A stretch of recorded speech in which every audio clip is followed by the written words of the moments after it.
We're going to call to order this Thursday, May 10th of 2012 meeting of the AMATS Technical Advisory Committee. It is 2:31 p.m. And thank you. We have the roll call on this, so I remember. Ms. Epstein? Here. Mr. Morgan? Here. Mr. Robugo? Here. Ms. Howe? Here. Mr. Weaver and Mr. Hanson have not joined us yet. Ms. Mormell is here. Ms. Sway? Here. Mr. Wilbur is not here yet, and Mr. Morris? Here. And we do have quorum now. And Mr. Carr is not here. Mr. Carr is not Mr. here. Carr has let us know ahead of time that he wasn't going to be here, so I guess that's an excused absence. Craig, would you please make the public involvement announcement? You bet. All of the AMATS meetings are public meetings. The public is invited to comment on all the items on the agenda. We will have the presentation by staff or consultant. The committee will be given a chance to discuss the topic, and then at that point, the public will be given a chance to discuss it. We'll do that before every meeting. Ready to go, Mr. Hanson has joined us. All right. Next on the agenda is the approval of the agenda. Are there any changes? The informational item 7A, Lori Skanke is unavailable today with the conflicting meeting, so we'll put that off to next month.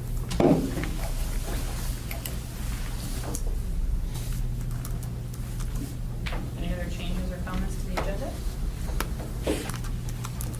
Do I hear a motion? Move to approve? Second. Any opposed? Hearing none, the agenda is approved. We don't have any minutes this time. So we're moving right on to the business items. We're on item 6A, the Freight Advisory Committee appointments. Looks like there's two of them. There are two. We have a little package there, 5A. We have a resume from Mr. Bud Thompson and one from Terry Linseth. And these are two new members. Previously, we had Jack Jones from the airport and Mike Blewett from Fred Myers as a public spot. And so Terry Linseth would fill the airport spot and Doug Thompson would fill kind of the public spot.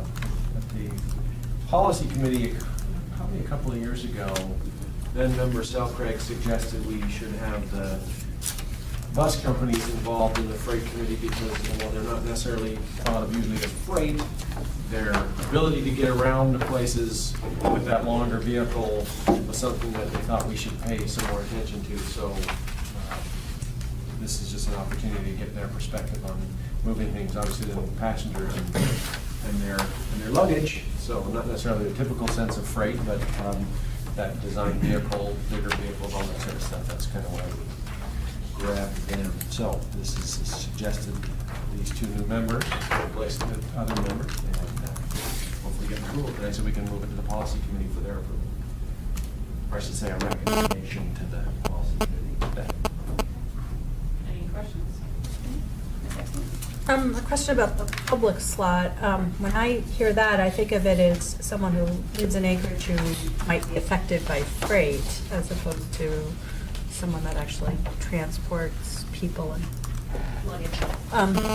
And so is there any history, Craig, when the committee was formulated to think of this public slot in a certain way? When we created this committee, the idea behind the public spot was all of the other positions, whether they're air freight or shippers or haulers or all that sort of stuff, were ones that carried freight. And the public spot, the idea was, this is an organization that receives freight. And that's why we picked Fred Myers, because obviously they get a ton of freight. Now, again, it only says public spot in the bylaws, but that was kind of the thought behind it when we first created it. And obviously that Fred Myers it fit that slot nicely. Because it just says public spot or slot, we can whatever we really want to do. In other words, what you and the policy committee want to do. But that was the idea behind that, kind of piggybacking on what Assembly Member Sal Craig had suggested, that we get the bus companies involved in some way. And this was an opportunity to do that. Follow-up question? Would there be another spot than that, something like someone that new passengers would fit in too? I mean, is there any other way to get that perspective. Those other slots are pretty, I mean, it'll say, package company, shipper, hauler, airport. I can't remember all of them, Teresa, but they're pretty specifically delineated. I don't know that bus company or cruise lines or, that sort of tourist creature would fit nicely into one of those. I can't really think of one that it would fit in right now. I can't think of one, I certainly can agree with your line of thinking that Holland America Princess Tours does serve the public and passengers, so they are a transportation network. I have a question just in general, and it may apply to our other advisory committees too. What is typically our method of recruiting or finding folks to fill positions? Do we usually open it up to anybody, or do we kind of target it by word of mouth and people who might be interested, that are in the fields that we're interested in? Well, for the other slots on the committee, it's, pretty clear, obviously. One says Anchorage International Airport. Well, that was pretty easy.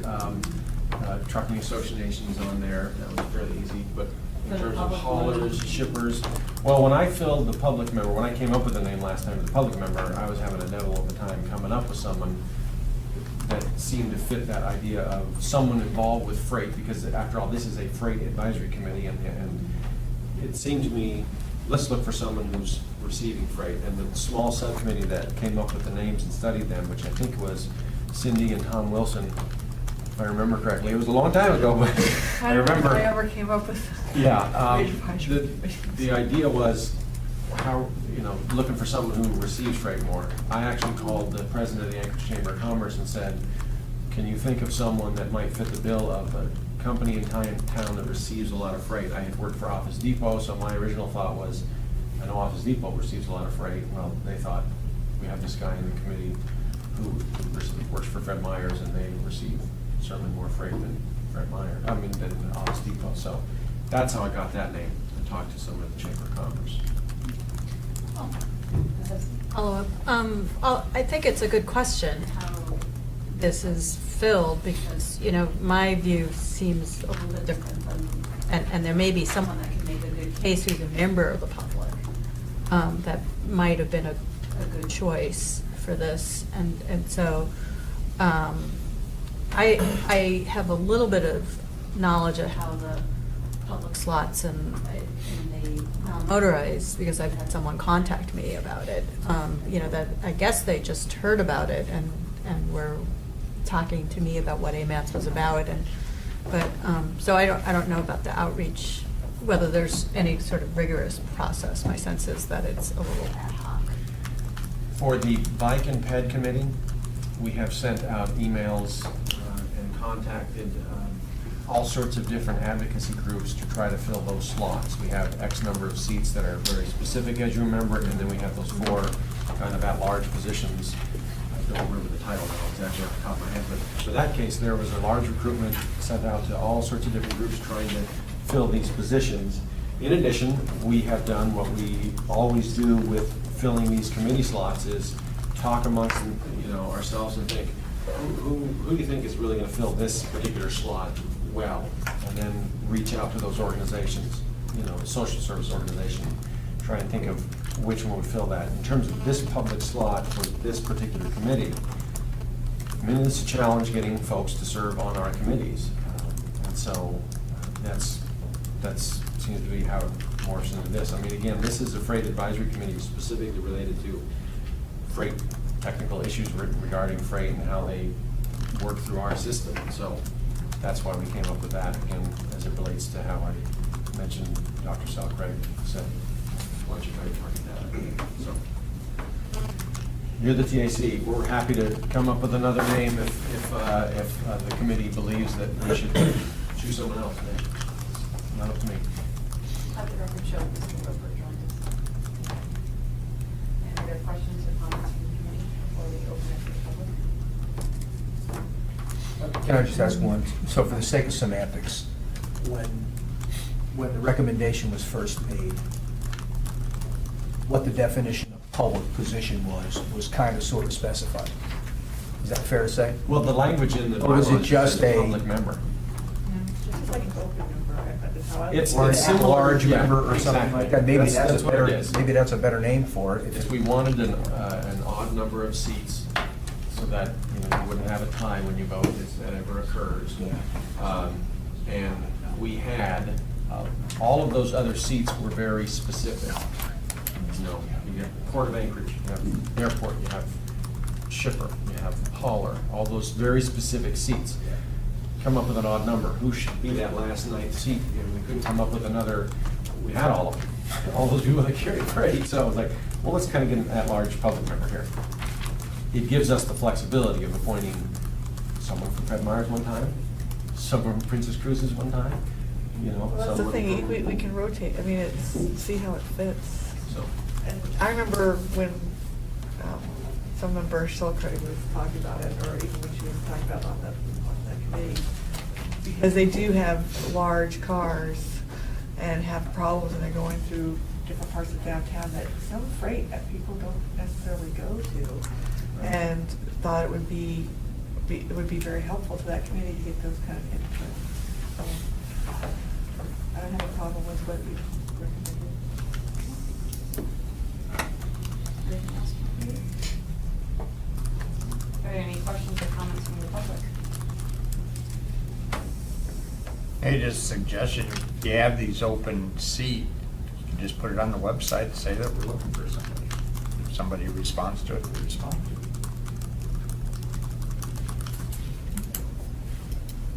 Don't forget to say who you are. That was Gary. Gary Katzian. All right. Anything else from the public? No? And it's back to us.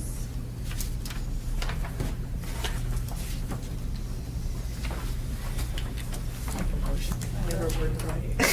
Well, I move that you forward these two names to the policy committee for approval. Second. That's simple enough? Moved by Mr. Hanson, second by Ms. Now. Are there any opposed to the recommendation of forwarding these to the policy committee? Hearing none, they are so moved.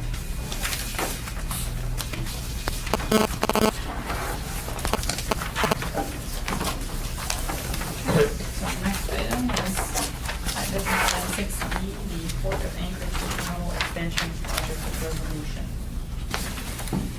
So at the last, well, at my last briefing to the mayor, at the policy committee, before the policy committee, we asked that we come up, and I came up with a resolution to suggest that some funds, previous funds that were earmarked to the Port of Anchorage under safety lieu be, I guess, continued to go to that particular port project in those earmarks. The resolution is before you. The mayor passed this out as he was leaving the meeting, just to basically say, here's something I'm thinking of, I want you folks to see it, the policy committee members to see it, and see if we can come back here and get some discussion on it. So I threw this together relatively quickly. Here it is. I'm happy to try to answer some questions. I know Mike McGue's on the line, probably chat about this as well, and there it is. If I may. More details. Thanks, Craig, and Craig shared with us over at DOT some of the correspondence that formed the basis for this, and I can certainly see where there's been a lot of different opinions and information that's coming back, that's gone around based on what happened to Alaska's formula funds after safety blue expired and have been on continuing resolution. And so in working with our headquarters staff and getting a really clear understanding of what happened, Bart's pulled together a kind of a brief presentation. I thought if nothing else, it would really be good for this committee to have an understanding of what are we dealing with and what happened under safety blue, because I can tell you, having lived with it for so many years, I still find it confusing with all the different funding categories and what is formula, what is not formula. So if the committee would like, I think Bart has a good way of, I'm assuming it works. Hope so. Showing. Let me just, before we get to that, I guess I should share what the mayor's sense was when he went into crafting this creature. So, Under Safety Lou, there were earmarks that totaled 6.4 million per year over the course of the Safety Lou bill. They went to the Port of Anchorage Intermodal Expansion Project. When Safety Lou expired and they went to continuing resolutions, the earmark went away. And again, this is the mayor's understanding based on conversations. The earmark went away, but the money continued to come to the state. So you're still getting that 6.x amount per year. We're at, what, a year and a half out, maybe, I don't know, almost 2 years out since Safety Lou expired, give or take. Continue resolution number 12, 13, however many we had. So the idea was, okay, the money's still coming to the state, it's not earmarked. In the discussions with the governor's office, the message was the governor supports this project. He's okay with the money to continue to come to the Port of Anchorage in this manner. He wants to make sure it's legal to do so. Lots of discussions continued after that with FHWA and all sorts of folks to figure out, is there a legal way to do this? And I think the upshot of that conversation was, it is legal to put that money over there, but it needs to be in your fiscally constrained portion of your TIP. In other words, table 3, 4, or 5. Now, 2 questions come to mind. One is, okay, so we can put it in there, and if we put it in there and say, here's the project, does the money come with it? Because if we're gonna say we're gonna put $12.4 million into that project in table 3, and the money doesn't follow, what project are we then going to take out to pay for the port project? So that's kind of where the discussion is at that point, or at this point. In other words, governor says he supports it, he's okay with the money not going somewhere else but going to that project. FHWA says you can do that, but you have to put it in the fiscally constrained portion of your TIP. In other words, you can't just stay in table 8. It needs to be in table 3, 4, or 5, and 3 makes the most sense. And then, is the money coming or is the money not coming? So that was the mayor's understanding of the situation, which we asked him, which suggested to him, okay, let's do this resolution. We want someone to say, move the money there. There we are. That's what I know. That's what he knows. That's why he asked for a resolution. Question. So there's a general pot of money that this $6 million is what resides? Well, all the money that comes into the state goes in the general fund. There are no dedicated funds, so it's all. So, but there is it all already accounted for in the formula? This is where it's Yeah, where this is- we'll. I think I can explain that. I think this will explain it. So it's really money. You just break $32 million, Art, we would be done. I take $32 it million, off the top. you got a show and tell? I got a show and tell. Okay.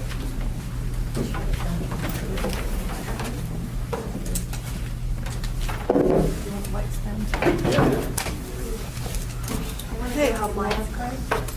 These ones that I'm moving to right now? You think I would get up and hobble for no reason?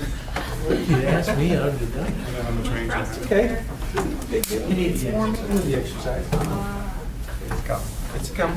So, and in my attempt to simplify this, you realize that transportation funding really can't be simplified too much. And what was an hour-long project turned into an 8-hour-long project, and so this is in generalities. So the numbers that I have are close to what's out there, but it's not an accounting slide, so don't hold me exactly to what these numbers show. But what I hope to just explain is what happened during Safety Lou and what happened during continuing resolution, where that money went to, and how it affected AMATS. So, just as purely informational. So Safety Lou, overall, over the 5-year period, we got about $2.5 billion came to the state of Alaska. And that's what was in the apportionment for under the 5-year bill. Right, just the apportionment. This is before any kind of rescissions or obligation limits were taken out. That's what we expected to get over the life of Safety Lou. 2 pots of money, basically. The formula funds, which is where the AMATS allocation comes from. And then there were an additional pot of money, the additive earmarks. So $2.1 billion and $400 million. So you're not, oh, okay, I was gonna. In the formula funds were the deductive earmarks, so $600 million. So of that $2.1 billion, $600 million of that were deductive earmarks. Port of Anchorage had a $25 million earmark there, and a $7 million additive earmark. They also had a $25 million earmark that went to FTA, but that didn't affect anything that we're going to talk about with AMATS, so I'm not going to talk about that one. Okay, so up at the top there, we're going to talk about how AMATS gets their allocation. Basically, that 2.1, after rescissions and obligation limits, every year Congress passes a bill that takes out rescissions and obligation limits. It's different every year, so what's in Safety Lou doesn't always exactly come through. They do this to help balance the budget, so it's usually a little less. So about $1.75 billion, state of Alaska. What happens next is we take out the $600 million in deductive earmarks. We're left with about $1.2 billion statewide. I average that over the 5 years of Safety Lou. It's about $240 million a year. 41% of that goes to funding categories called CTP and SHRAC. That's statewide. 41. There's other pots of money, but for AMATS, it's 41% statewide goes to CTP and SHRAC. $98.4 million a year. AMATS roughly gets about 24% of that percentage. So every year during Safety Lou, AMATS got about 23, ranged anywhere from 22 to 26, so it's pretty close. They get about that much money per year. Then came continuing resolution. What happened there was some of those additive earmarks went into the formula funds, about a fourth of them. For the purposes of this, they're not actually $100 million, but I kept it the same. So this is, if Safety Lou were continued for another 5 years, this is what it would look like, and that's how continuing resolution kind of works. So a fourth of those earmarks went into the formula funds. That Port of Anchorage earmark there also carried over into the formula funds. So what was $2.1 billion, we have another $100 million. Let's just say it's $2.2 billion for another program now, with those in there. All the other additive earmarks went away. What happened to the $2.5 billion to Alaska? Now, after rescissions and earmarks, we get about $370 million a year. Those additive earmarks get absorbed into the formula funds. The deductive earmarks are absorbed into the formula funds, and all of those projects went away. They're no longer funded through the earmarks. Everything went into the formula funds for statewide. So up at the top corner, you can see that 1.75 billion and that 600, we don't have to do that math. We just added an extra 100 million to that $1.75 billion figure for purposes of this presentation, so we're at 1.85 billion if it were another 5-year program. Averaged over 5 years, that's $370 million a year. That's about what we're getting now in continuing resolution. Do that math again, 41% of that is 152. And what AMATS gets now from continuing resolution is about $36 million as reflected in the tip. So by absorbing those earmarks into the formula funds, and it comes back through AMATS through that equation process, you get about $13 million more a year. AMATS is benefiting by doing that. So it's a quick, hopefully it's kind of simple way to explain what happened and where we are now. If you have any questions, I'll try and answer those. Any questions from the committee? Yeah, so really, whether it's the Port of Anchorage or any of the other funding categories that were additive,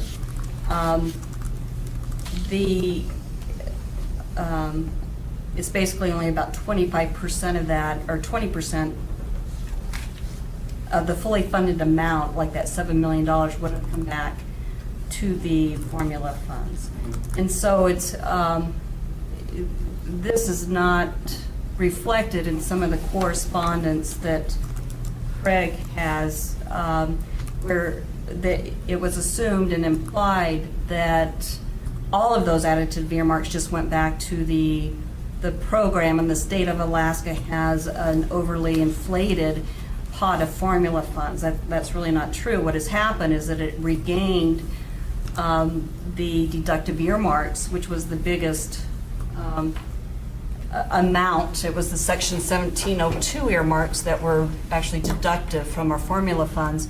And then plus, there's a small portion, certain funding categories of those additive earmarks were incorporated back into the formula funds. But for Alaska, they actually amounted to pretty little. It's about 20 of our overall amount. It's about 20 million of that 370 million that that we're seeing on an annual basis, and we never know what's going to be happening under continuing resolution.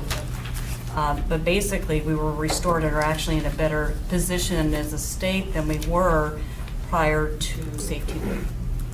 AMATS, because AMATS did see a pretty good drop in its funding during Safety Lou because of the earmarks.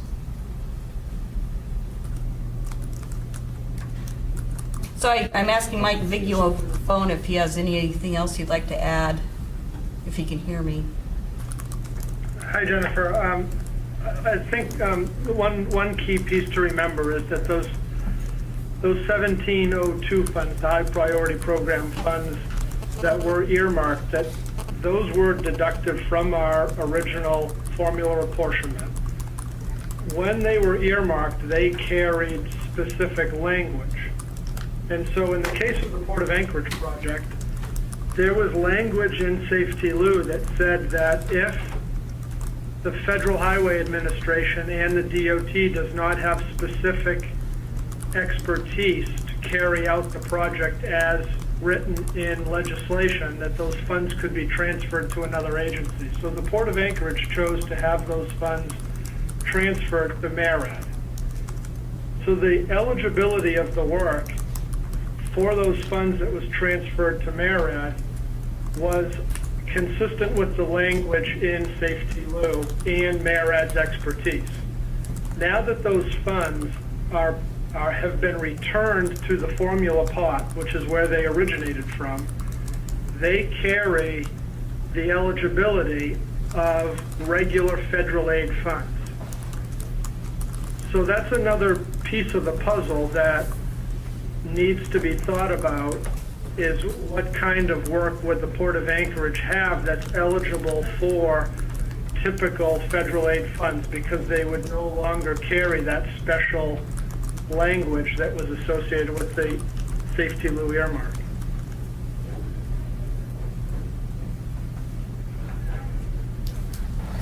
Thanks, Mike. Are there any questions or comments? So the way I look at this is now the port is just competing along with everything else as far as need and whatnot, and it just would be considered any other project. I got one other thing that probably needs to be mentioned here is that the Bart indicated in his PowerPoint that 30. I think he used the combined track and CTP program as 41%, but 39% is the CTP program, and that's where any of these funds would fall under for the Port of Anchorage, and all of those funds have already been committed going out in the STIP.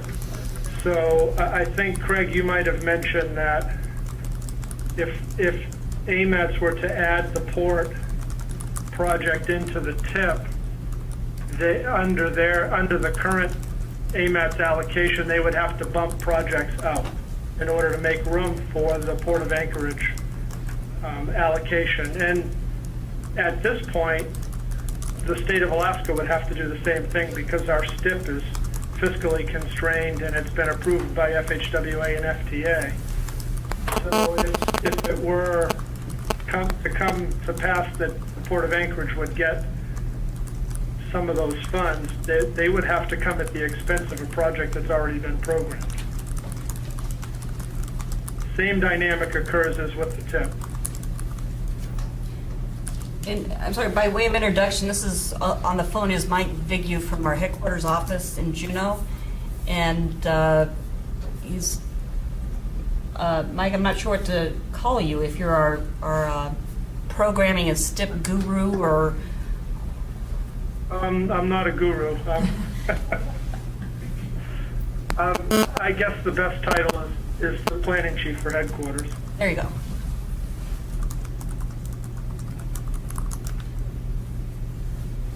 So Craig, I have a question based on your comments kind of with the mayor, and I think in the resolution. Mike, right? On the phone? Yeah. Mike, this is Lance Wilbur with Transit. Hi, Lance.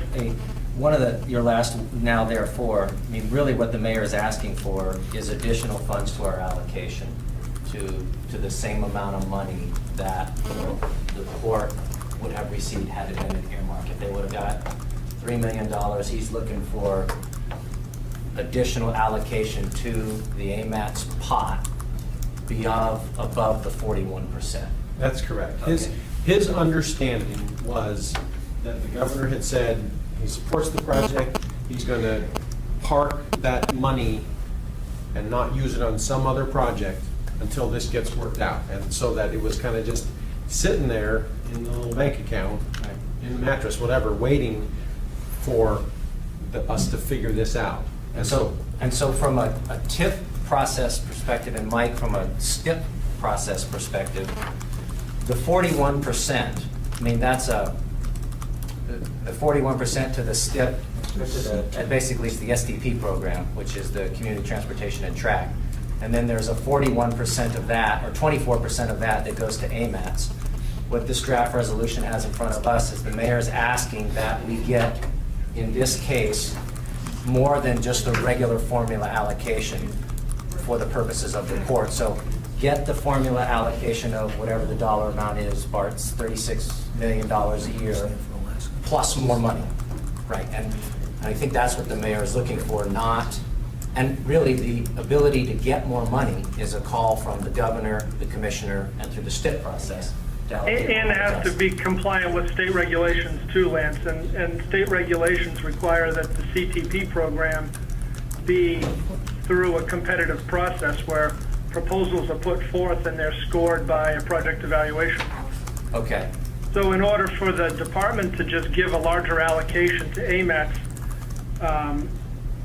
that doesn't comply with the state regulations. So it's simply not a state regulation would override a governor's decision or a commissioner's decision to allocate another 10%. Well, I'm not in a position to be able to say that the governor can't do that. I don't know the answer to that. And I think all we're trying to do at a technical committee is present them with a resolution that's accurate, and then that's potentially doable, and then let the decision makers figure out whether or not it can be done. I think that's kind of where I'm, and I just wanted a clarification from Craig in his conversations with the mayor, kind of what he wants us to do. He's looking for more money, not the port project with our existing money. That's correct. Okay. I understand that. Yeah. The other Okay. thing to consider too is that somebody just made the comment, I think it might have been Craig, that the expectation was that this money would be put off to the side until this was resolved. But Lance, you know that federal funding doesn't work that way. Federal funding lapses, the obligation authority that you need to obligate funds lapses at the end of each year if you don't use it. So we don't have the luxury of just taking, a few $1 million and putting it off to the side and waiting for something to happen, because the Federal Highway Administration will come in and lapse the funds and take them away from us and give them to another state. Well, I also think that if there are projects that are going to lapse, which some projects do, and this project is ready, this might be an opportunity to pick up some of that money so it doesn't lapse. That's possible if there's eligible work Right. included in what the port wants to do. And I think that's a really important part that I need to kind of get clarification from the port is, since it's FHWA STP money, it's only certain types of eligible work that can be done with the money, right? That's correct. And this is STP money now? It's not NHS money. When No, you're programming it, it's formula funds, so it's been spread across. It's not sitting in one particular pot. It's been distributed across all of the formula accounts. all right, well then that's actually... Some of when that $600 million, the annual amount of that came back to the state, it was distributed amongst the Interstate Maintenance Program, the NHS program, the STP program, the HSIP, the Highway Safety Improvement Program, Okay. CMAC. It was all of the core programs received apportionment based on that dollar amount. I see. Thanks, Mike. Sure. Question for Craig, and I know you're not speaking necessarily for the mayor on this, but do you think there's potential that his understanding is that the additive earmarks still exist, and therefore the money is there, and he doesn't realize that it's already been incorporated and allocated, and therefore he thinks this is not going to affect anything, whereas this discussion makes it clear that it will affect other projects. I'm pretty sure that's his understanding. So maybe Art should present to the mayor. Or to the policy Or the committee. policy. Yeah. Yeah. Yeah, well, that's the same. Yeah, it's a good presentation, Bart. Yeah. Yeah, it is. It's very good. I have no reason to doubt you made this up. But given that, it's the cleanest explanation that I've heard in the whole time that we've been, and this has been a 2+ year boogie dance with DOT and with the feds. So it's kind of, I get it. Now what? Yeah. That's your job. Well, the only thing to add, Bart, would be that every year it's all gone. I mean, there's no Right. carryover That's true. from one Yeah. year to another. I think that would be something that would somehow you want to clarify on this, if it goes to the policy committee. I can do that. Yeah. That's a good point. Any other questions from the committee?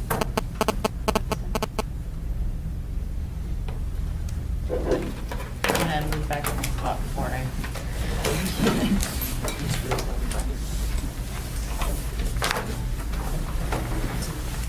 It's a future. The big X on the digital.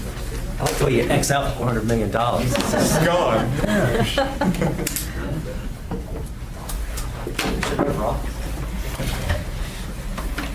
Are there any questions or comments from the public?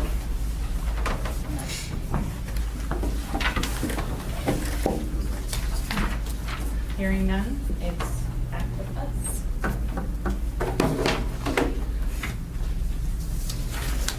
So what sort of, I mean, Well, let me ask this. Are any of those whereases wrong as written? Do any of them have to be rewritten to be correct? Because you certainly don't want to send something to the policy committee that has some incorrect assumptions, perceptions, facts in it, and have them vote on something that isn't accurate. I mean, I don't think we can, we got direction from the mayor to do this, did we not? Well, actually, did the mayor ask that this come back through the TAC, or was it just in recognition that it was a policy flaw? That he was just, Well, we typically send resolutions through the TAC before they get to the policy committee. So I don't remember, I mean, he was saying it as he was getting up and walking out the door. I don't remember that he specifically said, send this to the CDC. I think he said, here's a resolution, I'm interested, I'll probably bring it up again soon. but if I may, to answer your question, Steve, the first one I think is fine, nobody would argue with that. The second, third, and fourth whereas would have to be rewritten to kind of reflect what it is that the bar presented.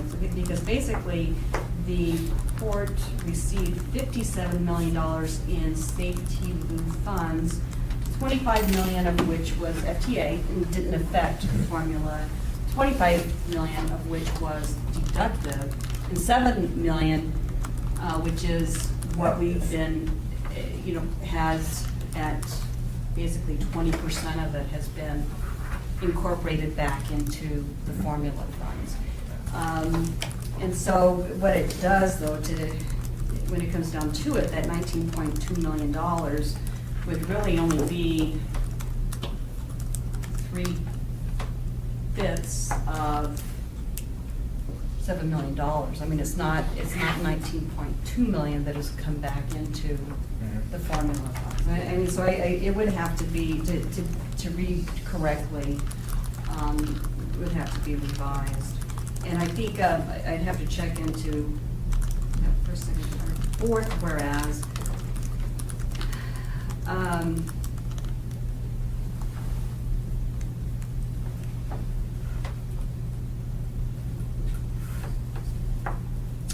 think I don't know we've that seen it's that. inaccurate. but Yeah, it's we, qualified. I think we've even seen that language Yeah. in the past. Yeah, for available to the Port of Anchorage for project or activities, what's missing here is an explanation of what it would take for it to receive it through the statewide competitive process. Either that or it has to come out of AMATS's allocation.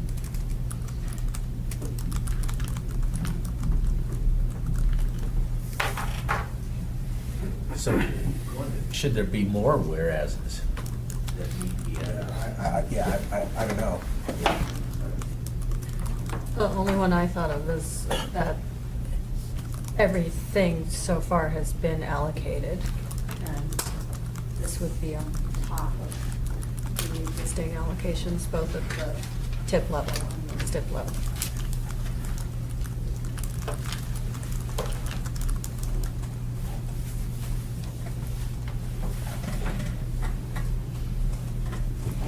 I guess, yeah, So- that's my question is whether, We either have, I think we either have to recommend changes and edit it, or we have to say that there's a lot recommended the mayor that he needs to have it edited, because I don't think it's accurate for us to make a recommendation that this one particularly goes to the policy. I mean, he can do whatever he wants to, but it doesn't, I don't think the technical committee can recommend its approval at this point without some kind of, without changes to it. And I can certainly see, based on correspondence and other information, where the mayor has been writing by Congressman Young, and so I think there's some either communication or information challenges. I guess my question is, can we forward this on not as a recommendation, but with our comments saying that we think revisions are necessary based upon Bart's presentation, and have Bart present to explain those modifications? My 2 cents would be that, quite obviously, he had staff draft up a resolution to completely bypass the TAC to show up at the last moment. So whether you guys do something with this or not, he's going to bring it up again. And he's doing that with a certain body of knowledge. This presentation would be really helpful to him, I think, to improve upon that body of knowledge that he has. I mean, we could go through this and take out some specifics like the dollar figures and just say, recommend that earmarks go to, the form earmarks go to the port instead of dollar figures. And then we don't have to worry about what the dollar figures they have. I mean, in other words, we can tweak this just a little bit.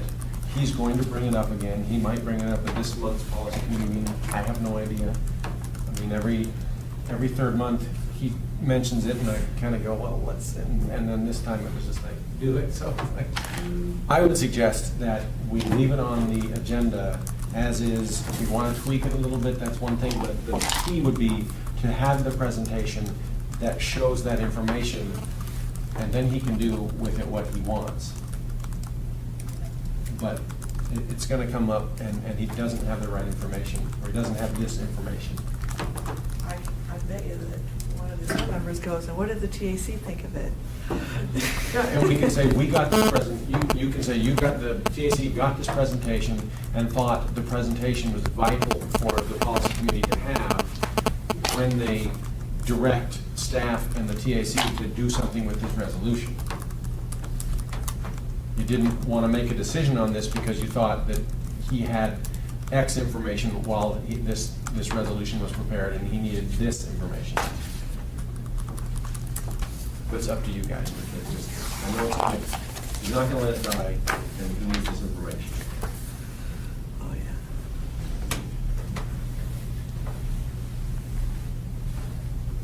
Can I ask a question? Yeah. So what would the process be if we wanted to make this happen? This would require a STIP amendment? I mean, is that how this would do? I mean, we'd be about to change the allocation formula, it'd be a STIP amendment. Some projects that are currently in the STIP wouldn't be funded or only partially funded in go to this? Is that how, and there'd be a process to go through to get there? I mean, I think that if the mayor thinks the port's important, which it is, you know, is that the legal way to go there? I mean, it's not a matter of the governor just saying, here's $4 million or whatever it Money is. between friends. Yeah. Well, if it were to occur through the STIP, it would have to be competitive, as Mike had explained, it would be a statewide competitive, and it would have to be a very specific project scope that's eligible for Title 23 funds. That process is going to be kicking off. I'm not sure when the next nomination cycle is, but it's a year or two. It's at least probably a year before there's new projects fully considered for inclusion in this TIP. That leaves then it comes back to the TIP. Does AMATS want to consider a very specific project because we do have to develop a TIP? You know, at that time, there could be a project specific for the port that would compete against everything else. And But I'm wondering whether, you know, and I don't know how the mayor's doing, but it's a statewide facility. And I think there might be an argument made that it shouldn't be in Anchorage's formula. And maybe it's appropriate that there Sure. are, you know, I wonder if that's the direction of the resolution. I mean, maybe the mayor doesn't want to wait until the next step, but the idea that, you know, port's an important facility for the whole state, should get some federal money, and that money should be outside of Anchorage's formula. then it could compete on a statewide basis.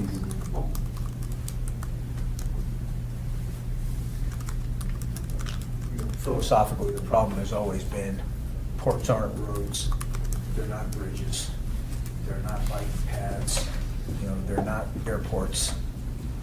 Ports nationwide don't get any formula money at all. You're scrapping at the trough with everybody else. Big ports don't care. They have revenue streams that allow them to support themselves. But the little regional guys like us who have all the same infrastructure needs don't nearly have the revenue streams to keep up with infrastructure improvements, development, maintenance, and all of that stuff. Yeah. But we got roads. We've got signage, we have drainage, we have stormwater problem issues to deal with. We've got all the same things that a big city does. If you want to call us a little microcosm of what the municipality has to deal with on a grander scale every day. So I can't imagine we couldn't find something that could fit as a requirement, because all of that is going to be needed, not only for the expansion, but to keep maintaining what's still going to be there. It's a challenging undertaking. Well, Mike said you have to have something that's eligible. I guess it's the first step would be to draft a specific project that would mean eligibility and how much it would be. Because until that, no one's gonna be able to give anybody any money. Because these kind of funds, you just can't say, port, here it is. No. Well, roads, do roads count? Yeah. Yes. Oh, we got roads. Yeah. What else counts? Write the project for that. Yeah, no, I get that. I get that. And it ain't hard to do. Ain't hard to do. As long as the rules stay stagnant and don't keep changing, you know, we can write it up within the context of what qualifies, not by making stuff up, but by just re-explaining what the reality of it is in terms that are understandable in the context of what AMATS funds or what DOT funds. Trucks come and go every day. You gotta have roads to make that happen. And when you add new port, you need new roads. I believe it was last year, I developed a project and a budget for the mayor's legislative request to the state. I'd be happy to forward a copy of that, and it was to upgrade and take a look at some of the port access and roads, especially given the cruise ships that are gonna come in there, some of the security issues with cruise passengers and so forth. So I'd be happy to share. Yeah. Yeah, I don't think we're afraid to do a little bit of work if there's, you know, and if there's an opportunity for a benefit coming at the other end of it. We're happy to do it. It's just, you know, if there are rules, just tell us what they are and leave the rules static. As static as they are for everybody else. Every bill Mike, you still on? Yeah. Mike? Yeah, I'm still here. It's hard, so it keeps breaking up. So I've only heard parts of the conversation. Okay, I think there's already a history of, and I believe it was actually People Mover had submitted a request for STIP through the statewide process, funds for additional van pool, because really it was serving a regional, not just an Anchorage area, and competed very favorably and got funding. And so I could see, the Port of Anchorage wanted to submit something through the STIP process as opposed to the AMATS TIP, with the argument being, like you said, it's a statewide significance, it's a port, it's a little bit different. But if for specific road projects and ask that to compete on a statewide basis, I certainly see that being considered. Yeah, there's been a lot of discussion about, with federal highways, about what the port has that's eligible and what is not. And I think Federal Highways has asked a number of times for a scope of work to react to. What is it that needs to be done? Because there's very specific things that would be eligible and the vast majority of things that wouldn't be eligible.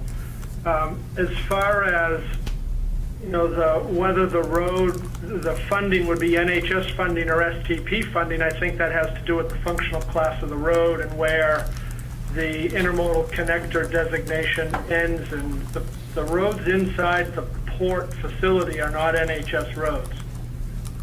So my guess would be we can have the discussion of whether or not it's a statewide facility, but I think I heard somebody say that most of the ports across the country don't get funding, and that's correct. It's not a typical federal aid, federal highway eligible type project. The process to solicit proposals for the CTP program will probably begin sometime around September or October of this year, getting ready for the next step. Before that happens, I would recommend that the port would come up with a scope of work that they would like to submit, and that would have to be vetted through Federal Highway to make sure that Federal Highway is comfortable with the eligibilities. Because they have indicated in the past, we've had numerous conversations with the port officials, with Governor Sheffield when he was there, with Federal Highway, both the division office and in headquarters, and the office of the secretary has had representatives at those meetings, and it's never been resolved as to what is the scope of work that they want to do and how is it eligible for federal aid funds. Before we put a whole lot of effort into deciding whether the funding is available, how we make it available, what program it should be under, I think we need to get that answered.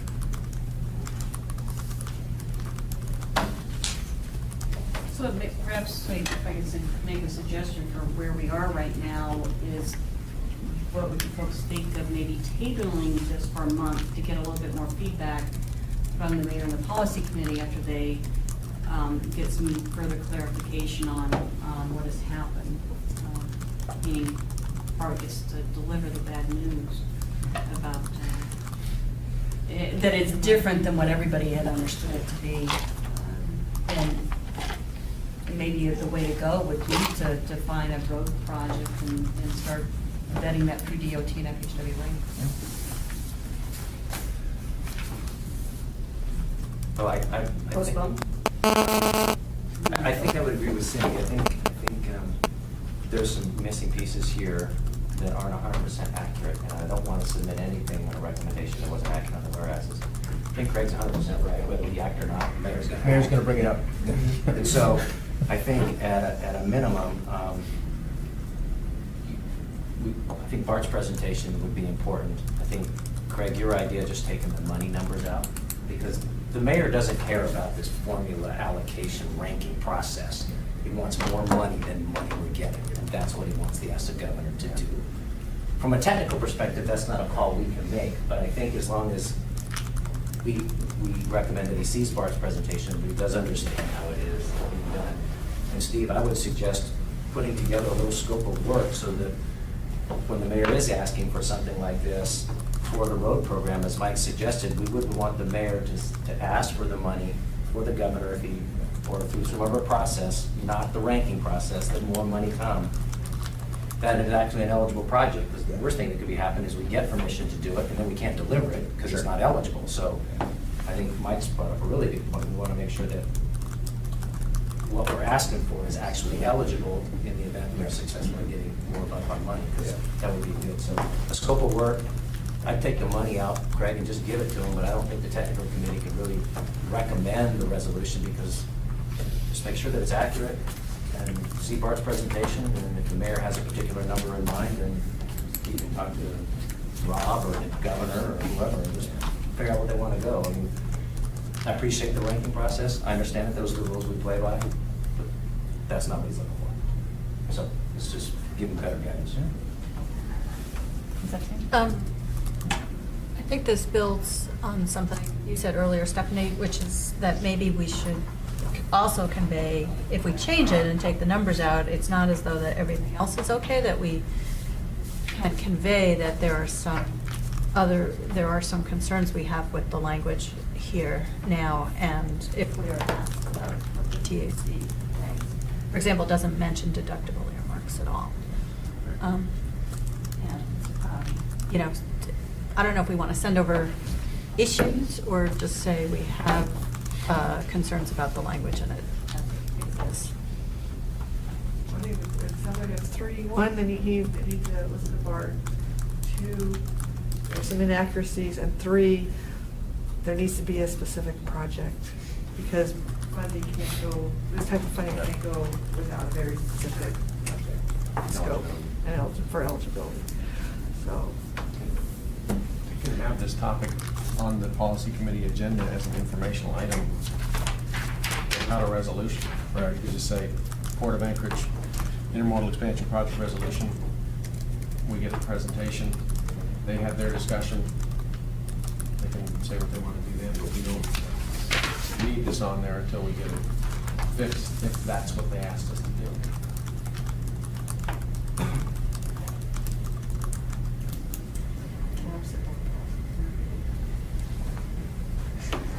So Susan, do you want to put that in the motion? oh, do I want to move? Your 3 key points? Oh, goodness gracious. I move that we recommend to the policy committee to, 1, listen to the DOT presentation on the formula funding. 2, that the resolution that is before us get edited based on that information. And 3, the port identifies a specific project for determining of eligibility for any funds that could come from these funds, from DOT funds. I'll second that. Seconded by Ms. Morris. Are there any opposed? You need to open it up. Oh. Did Mayor Field We already have the public meeting. Sorry. Once the motion's been made, it's with us. We have to- I know, I messed up. That's okay. Once again, are there any opposed to the motion as stated? Hearing none.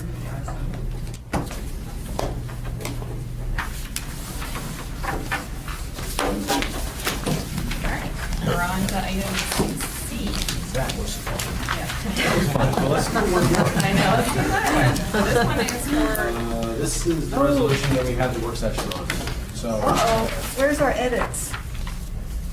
Should be in there. Are they in there? Yeah. I thought we only had one there. I didn't bring my Now markup. therefore. I didn't bring my markup. I know that under the resolves, the second one used to say require that Kabata or Kinnicon Crossing, and now it says all regionally significant projects, so that's an edit.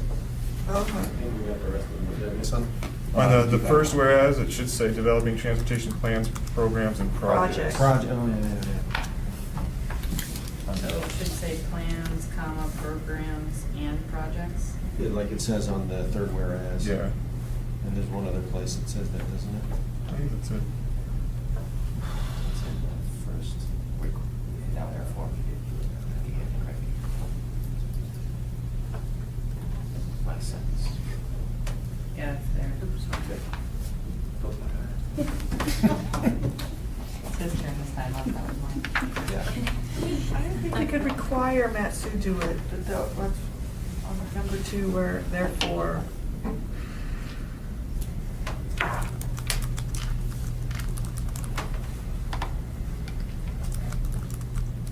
Well, it's not requiring Matt's to do that in the second one. It says it required that those projects be modeled using the stuff that's been adopted by AMATS in the borough. Okay. So we're not requiring them to do something. Right. Unless, of course, they're the ones with the regionally significant project that they're pushing forward. And I guess it is requiring that.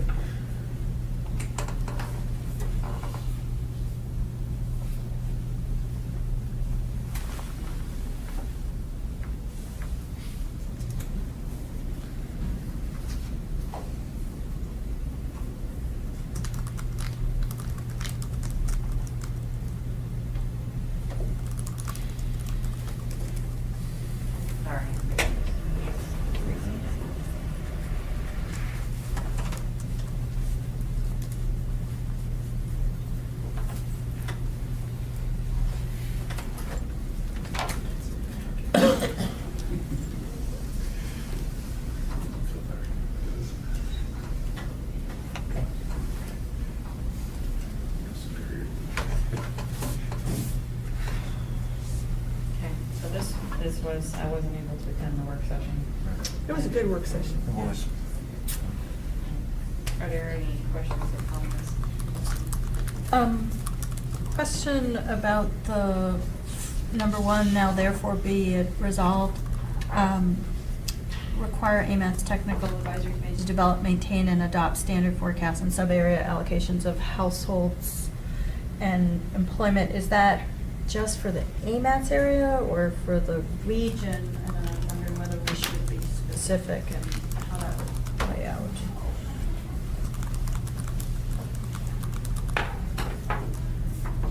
The only thing we have true control over is the Amherst That's what I'm area. asking.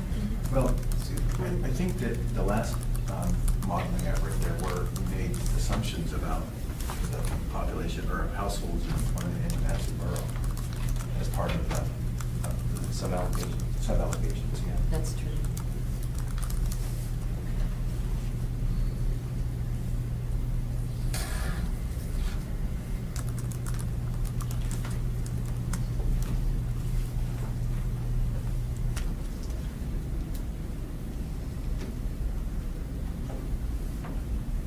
I mean, were those allocations made, through consultation with the Madison Borough?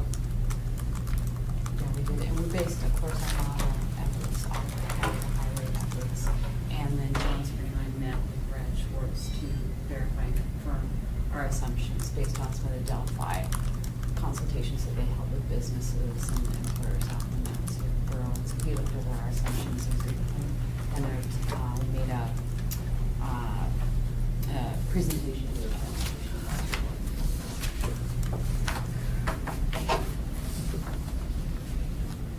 Any other questions? Are there any questions or comments from the public? Mr. Katsian. Gary Katzian. I think one that would probably help the public process is that if they would have actually gotten a resolution or some kind of confirmation from the Matsu Borough. You know, just a meeting with Brad probably doesn't hold up much of anywhere. I mean, there are a lot of other people could say, well, we don't agree with what Brad said. So I think it'd probably be helpful in the long run if you had some type of, whether the planning director or the In this case, it would be the Transportation Advisory Board is pretty much the entity that it sets the, even though they, so what you're saying is just take it a step further and get some documentation of their support for it. That makes I mean, sense. it's like, within AMATS, the policy committee approved the initial assumptions. At some point in time, it would have been helpful if Matsu Borough, I mean, it seems to me that it would take away any ambiguity that if you had another body there. I mean, it'd be great if you had a regional transportation group that got together, but don't, so. We had that same philosophical discussion at our meeting too. Once upon a time, there was one. Right. Wasn't that long. No, it wasn't. Oh, I wonder if what we want to do is, it says, resolve that the AMATS Central Budget Committee recommends that the policy committee adopt practices that require where in here does it direct the TAC to draft up the policies and procedure that you're just talking about? Does that say that clear enough in here? Because it talks about developing, maintaining, and adopting the standards, but I'm wondering if it should somewhere say draft the policy that will draft and develop the policy that will oversee the development, maintenance, and adoption standard forecasts. Because that's what we're looking for. You're right, a policy that you put in there and to do it in collaboration or in coordination. So that doesn't have to, with that's a Maxwell. detail we don't need to do. What we need to do is we need to have the policy committee agree to tell the TAC, we want another policy, go forth and develop that policy on how you're going to develop the standards, how are you going to maintain them, how you're going to work with the MATSU, when you're going to talk with MATSU. I mean, all that process and procedures. I mean, we don't need all that in here. We just need the policy committee to say, go forth and do. And then our job will be to draft up the process to get them to then say, okay, yeah, that's our policy, that's our new policy. So I just wondered if we could maybe tweak this just a tad to say, go for it, to give that kind of specific direction. So then we can get all these kind of little details worked out in work sessions, and we can actually come up with an actual policy and procedure for developing and maintaining and adopting standards. And so we know every time we need to go do update the forecast that AMATS has a policy that does that. That's very clear and that we follow. And then we have a policy if someone gives us new stuff, how do we go do it? Or how do we go talk to MATSU, or when do we go talk to MATSU, and all that kind of stuff. So who's editing? So like under number one, the first number one, what you're saying there, Cindy, it could require the AMATS Technical Advisory Committee to draft a policy to develop, maintain, Yes. Yes. and adopt standards for this and stuff. You're right, it's something that would last. Yeah. And it's actually, how do we manage our model? I mean, that's. Yeah. Can I make a suggestion? Maybe just, this is Bruce wordsmithing, but on that paragraph that begins now, therefore, be it resolved that the AMATS Technical Advisory Committee recommend that the policy committee, and then just drop policies and procedures. And then just say, have the first bullet say, one, direct the Technical Advisory Committee to draft policies and procedures that establish protocols for developing, maintaining, and adopting standard forecasts and sub-area allocations. And then the rest of the paragraph will stay the same. That sounds good. So we're keeping that I'm sorry, I'll try to read it. I may mess up here, but, okay, so just read, now therefore be resolved that the AMATS Technical Advisory Committee recommends that the policy committee, and then colon, one, direct the AMATS Technical Advisory Committee to draft policies and procedures that establish protocols for developing, maintaining, and adopting standard forecasts and sub-area allocations of household and employment. And then the rest of them remain the same.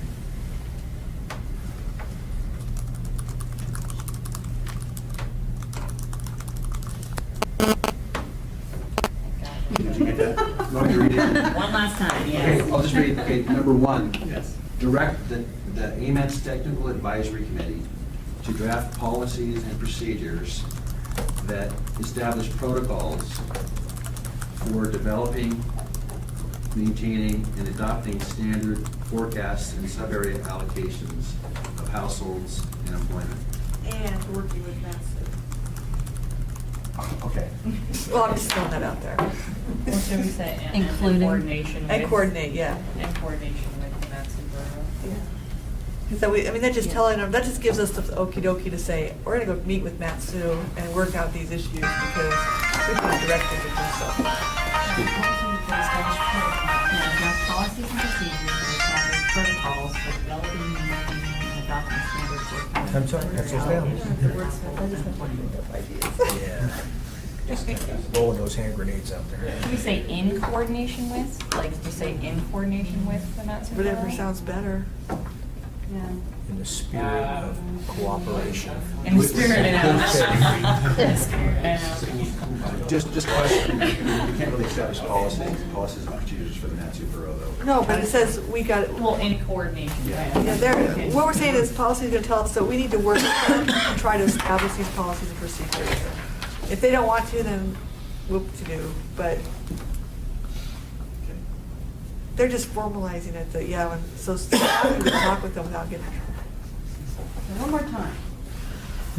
Okay, number one would read, direct the AMATS Technical Advisory Committee to draft policies and procedures that establish protocols for developing, maintaining, and adopting standard area or standard forecasts and sub-area allocations of households and employment in coordination with the Matsu Borough. Yep. Is that correct? So that should be households within us. Yeah. Got it. I think the rest looks really good.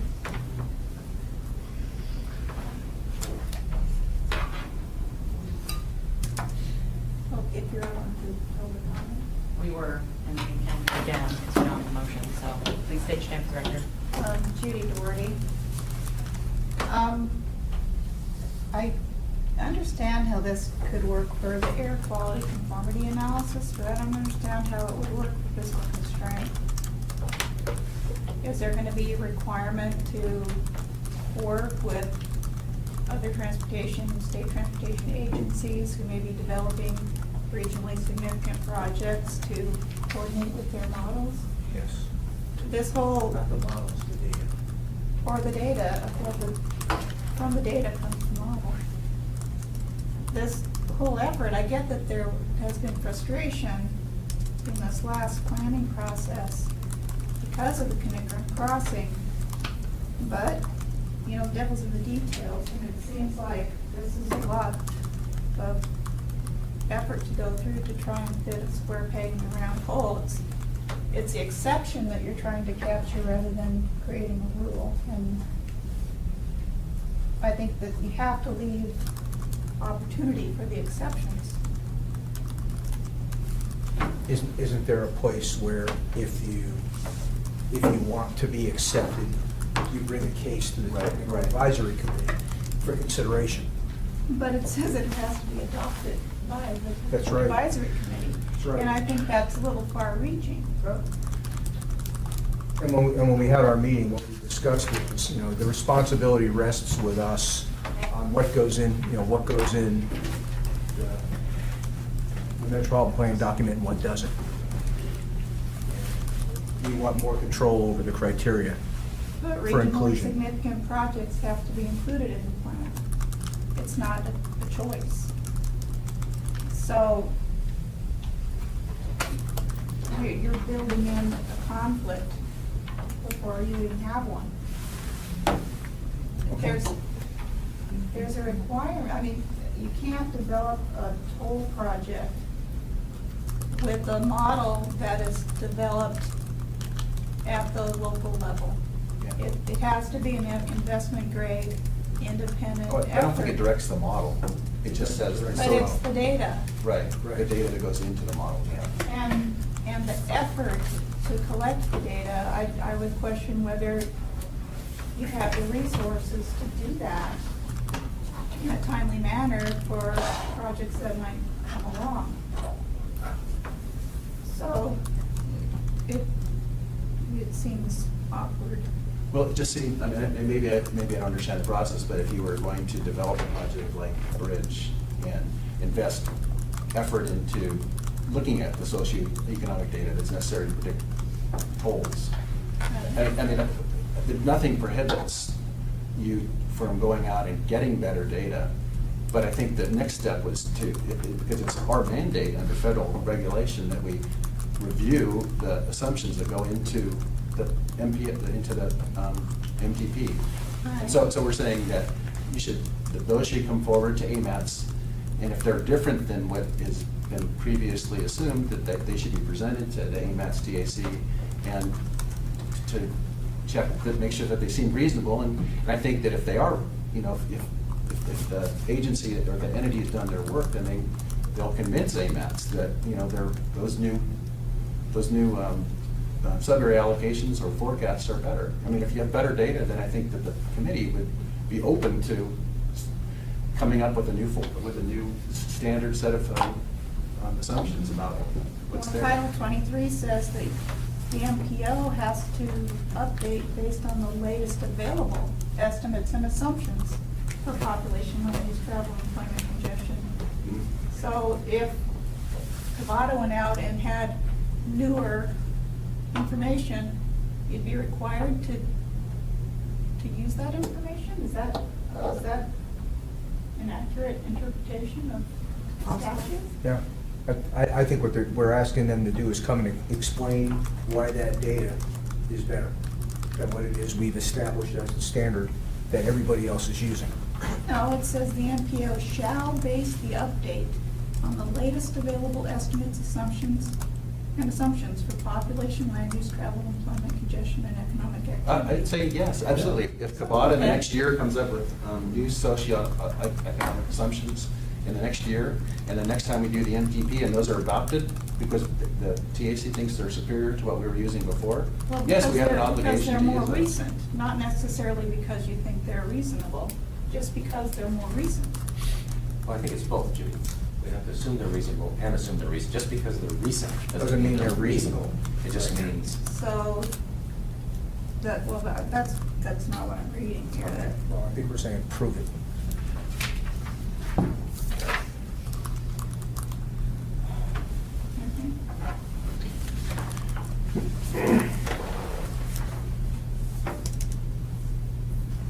It just seems like you're introducing some subjectivity that isn't in the statute.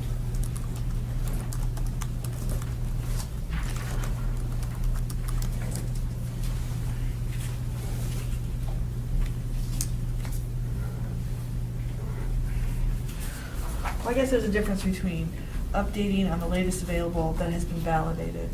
And so you have to validate data. Just because it's recent, if it's not validated, you can't just use it. It has to be validated.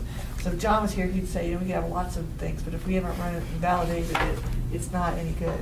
So I think the key wording in there is that first sentence is validate, and not just focus on the word recent. It's got to be recent and validated. And in order to validate data, there's a lot of tests of validations. And Right. it's on a case-by-case basis. You're right. And so I think everybody's right. I just think we're playing with different words. I agree. So, And I think the point of this was to give the policy committee, pass the resolution, to give us the work, to come up with and talk all these issues To out. come up with it, right. Figure out how we're gonna do it, and because the whole point about it is that we should be, in the future, be consistent with what we're doing, and work with the borough and try to have something, because we all recognize, as Bruce always likes to put out, it's a regional area, and we need to really start to work together. And this is the first step, and it's not trying to get a regional model like this big around, it's taking baby steps at a time. We're trying to get at least at these elements to have some consistency. First step towards a regional area, a regional model. Right. Because what you do with that data, once you get to the, out to 25 years, you could be using the same data in two different models and still and be divergent. Yep. And you're gonna be right where you are, in this last process. It's gonna be the same thing when it comes to fiscal constraint. Depending on the model, right? So it's okay to have, a goal to have uniform data. But once you run two different models on that data, you'd be right back where we are right now. Maybe. Absolutely. That's what I'm saying. That's what I'm saying. If we use a four-step model, so.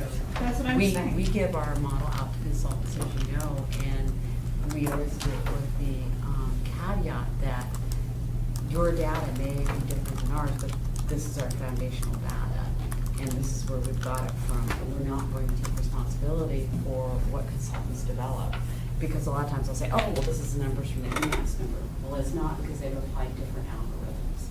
So we would have to do those algorithms would be, and proprietary information, it's very difficult for us to understand what another model is doing if we don't have that proprietary information. So I think this might be just a step to ensure consistency, because we may find the differences are not all great. Any other questions? I think one thing it would do to at least take this step is it takes one of the variables out of the equation, particularly for the public, to understand that if you started with all the same household data, the employment data, everybody can understand that. Right. Differences between Right. a toll model and a travel demand model are two totally different things, and so there may And come they're gonna up be with different, Oh, but at least you're starting in the same point. And the problem we had with this last one is that there was not a total concurrence with what was going on in Matsu as there was here. And it seems like if you at least took that part out of the equation, take that variable part out of the equation, be in a much better state with the next. You gotta separate you two, you know that? I'm sorry. I like what's going on, but I'm not going to do it. I'm supposed to be someplace. I apologize, I wasn't at the work session, but reading this, I'm having a little bit of a hard time understanding. We got two sets of whereas, or resolves. And I'm not sure what the second set is doing. If it's saying that they're encouraged, it should be rewording if it's to encouraging everybody to use the same set of standardized household and employment projections. I think it's not worded quite correctly, and besides, by changing this other one up above, we can take out this second, now therefore be resolved. It's just 1, 2, 3, 4. That's true. Or, Says the same thing. and if this is just saying, because it's directing us to develop policies, to develop, maintain, and adopt standard forecasts, I think the third one, taking out that second, now therefore it should say something to, it just, encourage AMATS, Matsu, the Alaska Department of Transportation, Kabata, and other entities involved in reach to, adopt the same standard. Is that what we're saying there? I'm not sure. And maybe it's just a Norwegian in me coming out, actually, not being very bright, so I'm a little confused on it, which is not difficult.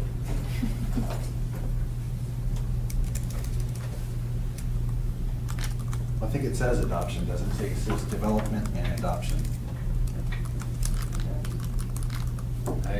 Maybe it's just wordsmithing. I think that the reason that there was the second resolved is because initially, when it was the first draft, was the second part of it was basically recommendations and encouragement, and the first part was requirements. I think that's why it was split. But I think now at this point, 3 of the 4 are requirements. We can get rid of that middle. Yeah. Well, and I think that Kabata ought to have a seat at the table for this. Rather than being, a member of the public observing what the MATS and AMATS is developing for us to use. I mean, we're a state transportation agency. We should be at the table for this,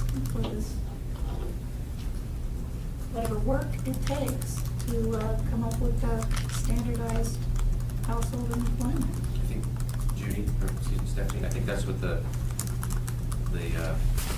number 3, now therefore, would be, is the one that starts with encourage the development and adoption of a single set of standards for the use by Kabata. Oh, you're saying it's be used by them but created by AMATS, and you want Kabata to be involved in that? We should be part of the. Well, maybe in the policy where it says it's we reworded, as Steve had suggested, where the first one is going to say develop a draft policies and procedures to establish procedures for all, and then in that policies and procedures we have Yeah, I was gonna suggest. Kabata as part of that process. Because right now we're saying in coordination with Matt Super, are you saying add Kabata to that? Yeah. Yeah, I don't have any objections to it. I mean, I think we should get on with it. I think the intent is to provide a base. It was a homeowner And sign. I don't think we could do it without having Kavada involved in the discussion, and particularly the Mass Subaru. That's the general driving. I think we're starting to let the hair off the dog here. Just get on Well, with it. I agree, and Kavada was involved in the latest kind of, plan process, but we weren't decision makers. Right. And that's a big difference.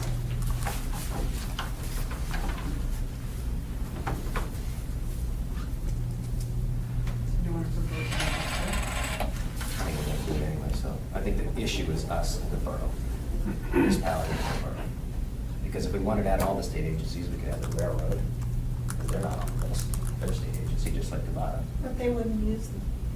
They would if they wanted to run commuter rail. True. So that's why I didn't. You're right, that's true. Add all that stuff in there, I just, I mean. That can be something that's developed as part of those policies and Yeah, procedures, like you said. Mhm. Those details, that's Yeah. what we're trying to nail down in That's future great. work sessions. Yeah. I would really support that. Madam Chair, I move, is that, can I make a motion? Are we ready? I think, are there any other further comments from the public or the committee at this time? No? Then yes. Madam Chair, I move this draft resolution recommending the adoption of standards of household and employment forecast and allocations for the AMATS regional transportation modeling as amended by adding some striking out, as with Steve's amendments in it, which would include striking out the second, now therefore, and then renumber them to 3 and 4. Motion. Second.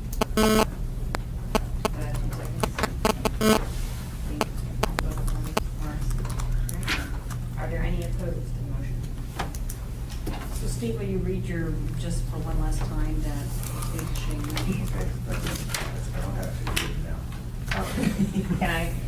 I wrote it down. Okay, why don't you read it now? I said, what I have is that now says, now therefore be it resolved, the AMATS Technical Advisory Committee recommends that the Policy Committee direct the AMATS Technical Advisory Committee to draft policies and procedures that establish protocols for developing, maintaining, and adopting standard forecast and sub-area allocations of households and employment in coordination with the AMATS Bureau. Period. And all the rest is the same. And then second, now therefore be it resolved comes out, and the second 1 and 2 become 3 and 4. Yes. And the very first whereas, we did make the change to say transportation plans, programs, and projects. All right. Are there any opposed? Hearing none, we are so moved. All right, so we have the informational report has been shifted until next month. Are there any other comments at this time for the good of the committee? On Monday, May 14th, next Monday, at 10 o'clock, the U.S. Transportation Deputy Secretary, who basically for FTA, the FTA, will be in Anchorage presenting the mayor with the State of Good Repair grant. So they're going to be over at our shop. Anyway, there's going to be a presentation of the award for the State of Good Repair grant. I know the governor's office has been notified. And anyway, so if you're not doing anything at 10 o'clock, you want to look inside the bus garage, have the new come on over. So, And that's what the grant's for, for the roof? got the grants for the roof.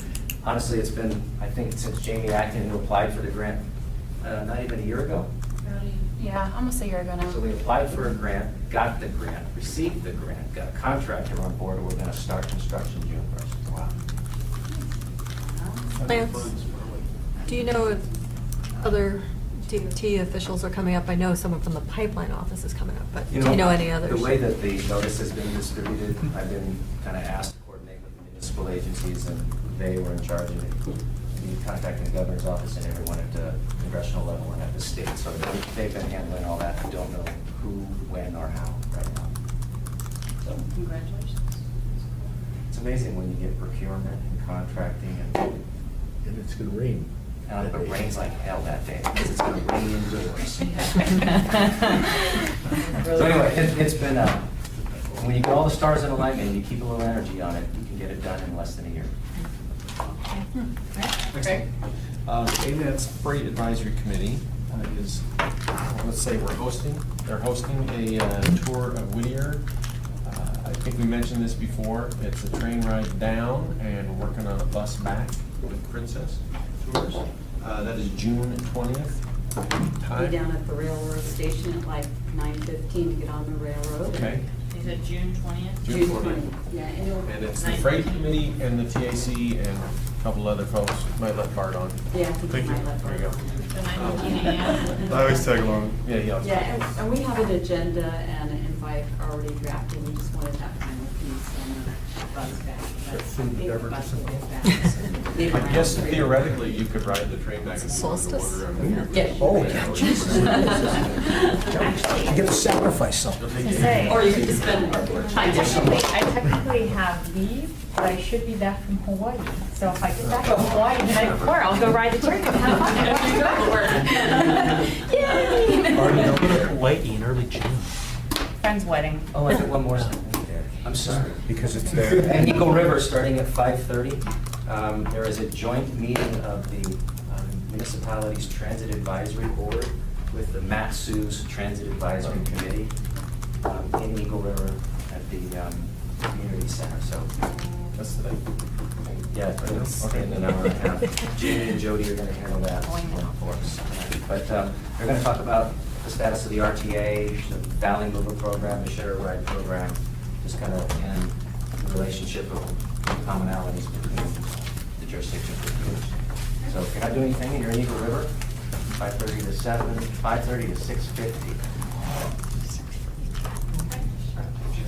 Anything else? Yeah, Bike to Work is next week, Bike to Work week, and then Bike Work Day is Friday. I will be back. I will be counting. Is there going to be a vacant station again? Yes, there is. I'm sorry, that's the important. I think there may even be 2 this year. Where are they going to be located? One's on East Chester, I believe, and the other one I think is going to be down by Westchester. I think Oh, Jerry, you might want to start riding the bike for a Vegas station, buddy. I can send out the email. The train station now. Did you have something, Gary? Well, just one last thing. The policy committee did approve the adoption of the MTP, and it's going to the printer tomorrow. Sweet. So, and then we'll make sure it's all up on the website for everybody. When does it go? Just everybody 2 weeks? We will be back here next month on June 14th, and I actually will not be here, so. All right, I'm going to be out of town. We will. Just, It's horrible.